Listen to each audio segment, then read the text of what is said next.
Have you ever been convicted of a crime? Yes. What was the crime of which you were convicted?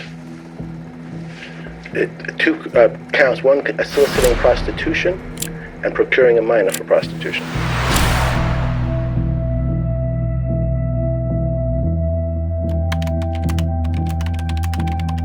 Vinny, just rate me.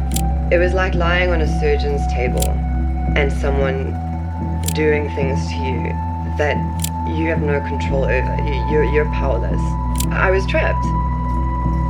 From the very first day, I think I was in such shock because I think the more he saw you being damaged, the more he enjoyed it, the more it excited him.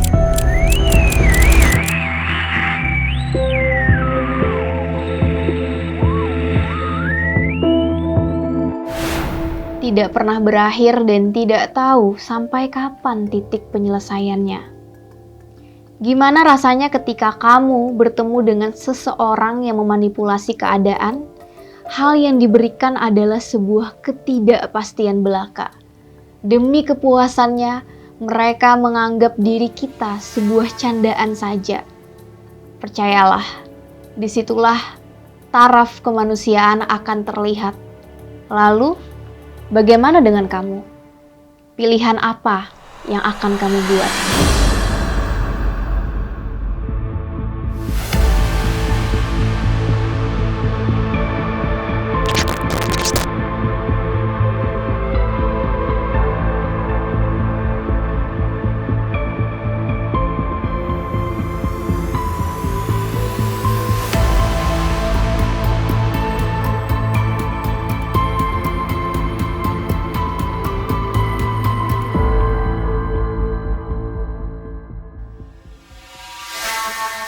Sisi gelap miliarder. Sudah tidak asing saat mendengar namanya, Jeffrey Epstein. Kasus yang masih menimbulkan tanda tanya di setiap jalan ceritanya. Di mana ada seorang pria bernama Jeffrey Epstein yang lahir pada tanggal 20 Januari 1953 di Brooklyn, New York, Amerika Serikat. Dia menjadi orang yang bergelimang harta, membuat Jeffrey Epstein mampu melakukan apa saja yang dia inginkan. Sayangnya, miliarder kaya ini malah terjerat kasus skandal pelecehan seksual terhadap wanita di bawah umur. Seperti ini kronologi kejadiannya. Semua mudah digapai. Sosok pendiri dan pemilik tunggal perusahaan manajemen keuangan finansial Trustco, dan juga selain itu, Jeffrey telah membangun sebuah jaringan bersama orang-orang elit di Amerika Serikat. Dan Jeffrey ini dekat dengan pemerintah. People knew that he hung out with a lot of famous people. Prince Andrew, Bill Clinton, a lot of famous academics, the lawyer Alan Dershowitz, and that he was always surrounded by very beautiful, often very young women. Di antara kalangan elit yang Jeffrey Epstein kenal, itu ada Donald Trump, Bill Gates, Pangeran Andrew, yaitu Pangeran Inggris, serta Bill Clinton. Mereka adalah beberapa tokoh di antara jaringan Epstein lainnya. Karena sangat bergelimang harta, tokoh-tokoh elit ini membeli beberapa pulau, dan salah satunya mereka membeli pulau Little Saint James. Pulau ini adalah pulau pribadi yang terletak di Kepulauan Virgin, Amerika Serikat. Mereka membeli pulau ini pada tahun 1998 dengan harga kurang lebih sebanyak 112 miliar. Lalu, mereka menambah asetnya dengan membeli pulau yang bernama Great Saint James. Dan di sanalah Epstein membangun sebuah rumah mewah yang disebut-sebut sebagai tempat yang misterius, yang dimana mereka di sana melakukan sebuah ritual dilakukan bersama teman-temannya. Vinny, just rate me. It was like lying on a surgeon's table and someone doing things to you that you have no control over. You're powerless. I was trapped. From the very first day, I think I was in such shock because I think the more he saw you being damaged, the more he enjoyed it, the more it excited him. Sejak saat itu, pulau tersebut dinamakan dengan Pulau Phil. Hal ini awalnya dimulai karena adanya sebuah kasus yang telah terungkap bahwa Pulau Epstein ini menjual banyak sekali wanita di bawah umur. Dan wanita-wanita itu dijual kepada kalangan-kalangan elit.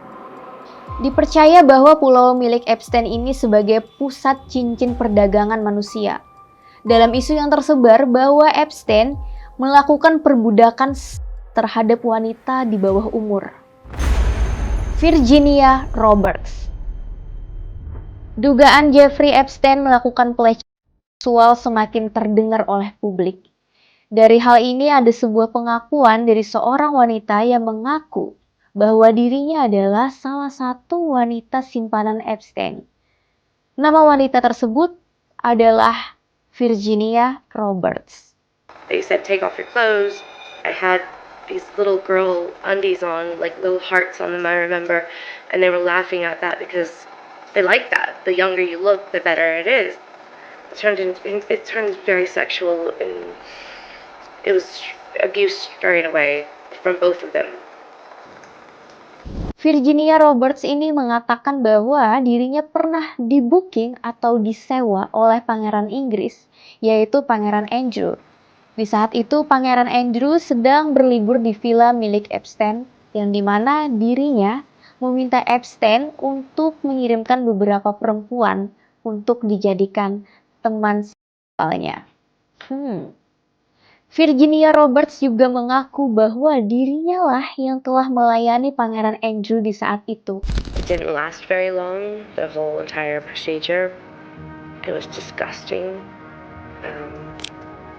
He wasn't mean or anything, but he got up and he said thanks and walked out, and I sat there in bed just horrified and ashamed. It was a wicked time in my life. It was a really scary time in my life. I had just been abused by a member of a royal family. Saat diminta keterangan, kerajaan Inggris menyangkal tentang berita tersebut. Karena berita itu hanyalah sebuah isu yang berniat untuk menjatuhkan nama baik Pangeran Andrew. A prostitute claims she was just 17 when she allegedly had sexual relations with Prince Andrew. I've been called a serial prostitute, a bad mom, a serial liar, a drug addict. I've got every name under the sun. The whole Prince Andrew thing, it was just kaboom. And it went from being a harrowing story about trafficking and abuse to completely Prince Andrew. I wasn't Prince Andrew's prostitute because I was trafficked to him and I was a kid. Kemudian, pada tahun 2008, semua kejahatan yang dilakukan Jeffrey Epstein akhirnya terbukti dan terungkap.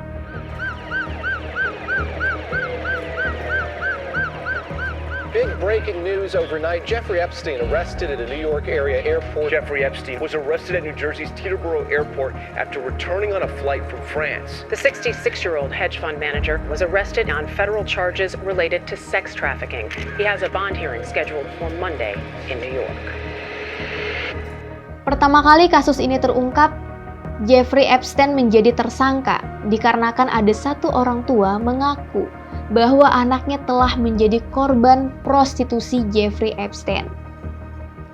Ditambah lagi dengan sebuah pengakuan dari mantan karyawan Jeffrey Epstein bahwa mereka sering melihat Epstein membawa anak gadis remaja ke rumahnya secara rutin dengan gadis yang berbeda. And that photo is a photo of Prince Andrew with a young blonde girl, and as soon as I saw her, that was the girl that he was kind of like grinding against at the pool. Akhirnya Jeffrey pun dilaporkan ke pihak berwajib dengan kelengkapan dokumen yang dapat menghukumnya selama seumur hidup. Tetapi Epstein membuat sebuah perjanjian dengan seorang jaksa yang bernama Alexander Acosta. Jaksa tersebut itulah yang menjabat sebagai jaksa di Miami, dan dialah yang membuat keputusan bahwa Jeffrey Epstein akan dipenjara hanya selama 13 bulan, dan sebenarnya itu bukanlah sebuah penjara, melainkan sebuah ruangan pribadi khusus yang berada di Palm Beach. Dan Epstein tetap diperbolehkan keluar penjara untuk bekerja di kantornya selama 12 jam sehari. Dilema keadilan. Saat dimana Epstein terbebas dari hukumannya, pihak FBI tidak berhenti untuk mencari cara agar kejahatannya terbongkar. Sampai akhirnya, ada sebuah gugatan yang diajukan ke pengadilan Florida pada tahun 2018. Hal ini diharapkan agar menjadi titik terang atas kejahatan yang sudah dilakukan oleh Jeffrey Epstein. Pada akhirnya Epstein ditetapkan sebagai tersangka pada tahun 2019 dan dia dijerat oleh pasal perdagangan seks di sebuah pengadilan federal New York. Epstein dapat dijerat sampai hukuman 45 tahun dan akhirnya Epstein dipenjara karena telah melakukan pelecehan seksual pada anak di bawah umur. Karena banyaknya tokoh-tokoh yang takut kejahatan dan aibnya terbongkar karena telah ikut serta bersama Epstein. Banyak sekali kejanggalan yang terjadi selama Epstein di dalam penjara. Salah satunya, kejadian yang terjadi adalah ketika Jeffrey Epstein ditemukan tidak sadar diri dan terlihat bahwa terdapat luka di lehernya. Lalu Epstein pun dipindahkan ke ruangan lain, yaitu ruangan anti bunuh diri. Pada tanggal 9 Agustus tahun 2019 terjadi peristiwa naas. Petugas di saat itu lupa untuk mengecek ruangan yang ditempati Epstein. Posisinya teman satu ruangannya telah keluar dari penjara. Dan keesokan harinya, tepat pada jam 10 pagi, Jeffrey Epstein ditemukan sudah tidak bernyawa. Setelah diselidiki, Epstein melakukan aksi penghilangan nyawa terhadap dirinya sendiri dengan cara menggantung dirinya di dalam sel. Hal ini belum bisa dipastikan oleh pihak berwajib. Setelah diselidiki kembali, ada banyak luka memar di tubuh Epstein dan juga tulang yang patah, salah satunya di bagian leher. Fractures of the hyoid bone, which is a delicate U-shaped bone located high in the neck directly beneath the mandible, the lower jaw. Dengan adanya kasus seperti ini, besar harapan semoga kejadian-kejadian buruk tidak akan terulang lagi ke depannya. Dan kita harus lebih berhati-hati agar tidak terjerumus ke dalam kesalahan yang sama. Pelecehan adalah ketika seseorang memandang tubuh sebagai teka-teki yang harus dipecahkan, bukan sebagai rumah bagi jiwa yang harus dihormati.